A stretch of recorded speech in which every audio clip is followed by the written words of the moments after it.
Эмил Касымович, мен жакында ушул энергетика тармагындагы ишканалар менен жолугушуп таанышып келдим. Ошол боюнча мага бир топ маселе жаралды. Суроолор жаралды да. Сизге менин сунушум. Мына азыр биздин улуттук программа болуп аткан Камбаратта биргесин куруу. Анын өзүн эмес, пока инфраструктурасын куруу. Бул жол, көпүрө, жана подстанция, ошондой эле городок, шаарча. Ошол боюнча мен барганда мага бир топ суроолор болду.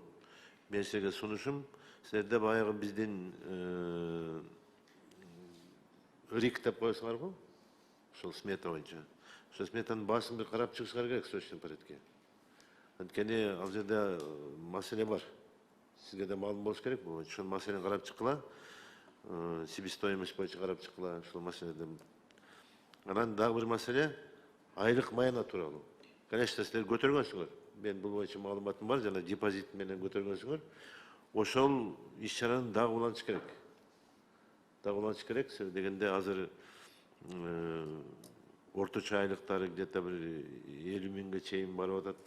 Эми кошкондо жана услуга лет, анан разряд, классность боюнча кошулуп атканы где-то 50 миңден ашат экен. Но бирок мен ойлойм бул дагы жетишсиз деп. Ошондуктан бул маселени да карагыла. Эгерде депозит менен көтөргөн болсоңор, жанагы мамлекет берген депозит менен көтөргөн, дагы ошо депозитти күчөтүп, көбөйтүп дагы ошол боюнча дагы карап кел. Бирок сиз срочный порядке жана мени карашыңар керек.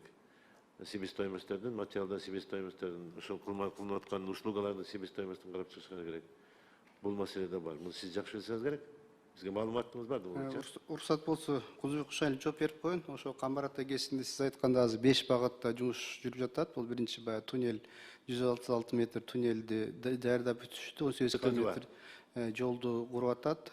Аба чубал 110 киловольт 18 километр аба чубалын куруп атат. Ошондой эле көмөк жардамдар өзүңүз көргөндөй жанагы мост көпүрөнү куруп, рабочий городокду жасап атат. Ошол жерде ушул маселе көтөрүлдү. Ал маселени мен алар менен сүйлөшүп, сиз айткандай РИК ал коэффициент ошол союзганда коэффициент болуп калды. Ал ичкел алардын баягы инфляция болгон, алган материалдардын эч туура келбейт экен. 2,46-дан жогору болбой атат. Министерство куруу министерство менен барып жолугуп сүйлөшүп келдим. Ал маселени чечтик буюрса. По факту канча учурдагы эми ошол сатып алынган материалдар канча турган болсо, ошо факт негизинде кабыл ала турган болду. Бул маселе чечилди. Бул маселени айтып атканым сизге, мына биз сизге буга чейин дагы ошо электр тармагында иштегениңизге байланыштуу Нарын гидроэнергострой мамлекеттин астында почти 1,5 миллиард акча карыз болчу. Муну капитализация кылып, мамлекетке чоң рахмат, ушу капитализация кылып, карыздарды чыгарып, азыр тендерге катышканга да укугу бар, башка иштерди кылууга да мүмкүнчүлүктөр бар. Ошондо мен ушул даже кандидат болуп жүргөндөгү программа киргизип, ушундай аракет кылабыз деп, мен аракеттер бир топ жасагам бул иш боюнча. Анан мен айтып атканым азыр муну кылынып аткан иштерге дагы, если муну силер берип аткан смета боюнча, ошол баалар боюнча кете берсе, булар дагы карыз болуп чыгат азыр. Дагы булар айла жоктон карыз болуп чыгат. Себеби дегенде иш планын аткарыш керек. Иш планын аткарганда өзүнүн тийиштүү баасы төлөнбөй атат. Ошону тезирээк, анан кийин компенсация мурунку кылынган иштердеги баанын арзан болуп калганына байланыштуу компенсация төлөнөбү, төлөнбөйбү, же каралабы, каралбайбы? Ошол баалардын мурунку кеткен акт выполнения бар да.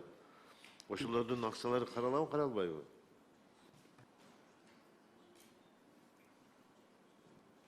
Ал боюнча тактап жооп берейин аз. Ошону тактап, ошондо карап, мен сизге сунуш катары айтып атпайм. Муну сизге суроо берген жокмун. Конечно, ал субъекттен толук айта албайсыз, но бирок министрлик кабинетине муну тапшырманы коюшуңар керек, бул маселени, то есть маселени коюшуңар керек. Ошол мурунку кылынган иштерин дагы в каком-то мере буларды компенсация кылбасак болбойт. Себеби дегенде бирден бир жана 1,5 миллиард карыз болгондун негизи, эгер билбесеңиздер маалымат катары урматтуу айтып коеюн. Плотинаны курганда, плотинаны жардырганда, ошол жердеги кылган кызматтарын кабыл албай коюшуп, ошол убакта станциянын кызматкерлери, ошол убактагы заказчиктердин кабыл албаган. Ошол кабыл албай койгондуктан ушул 1,5 миллиард акча карыз болуп калган. Булар жанагы соцфондко, налогко, карыз болуп, ошонун пенясы менен анан 1,5 миллиард болуп кеткен. Булардын практически буларды банкротко алып барачкан да. Ошону дагы президентибизге рахмат, ушул мен 1-2 жолу келип чыккан ал кишиге да бул маселе боюнча дагы. Ошондо ушуну туура кабыл алып, азыр мына генеральный подрядчик биздин өзүнүн улуттук компания болуп атат. Себеби дегенде бул Нарынгестин лицензиясы өтө жогорку деңгээлдеги лицензия. Бул лицензиянын кайра жокулугу менен кайра алыш бул өтө кыйын нерсе. Ошондуктан ошону туура түшүнүп, мынакей азыр генеральный подрядчик Нарынгест болуп атат. Бул өтө жакшы нерсе. Азыр мына бүгүнкү күндө ошол биз айтып жүргөн убакта где-то 150 адам болсо, бүгүнкү күндө азыр 400ге жакын кызмат орну пайда болду. Дагы кызмат азыр основной сооружение башталып турган болсо, дагы мындан да көбөйөт жумушчу орун. Ошондуктан бул боюнча аракет кылыңыздар. Сунуштарды берип, макулдашууну жүргүзүңүздөр. Рахмат.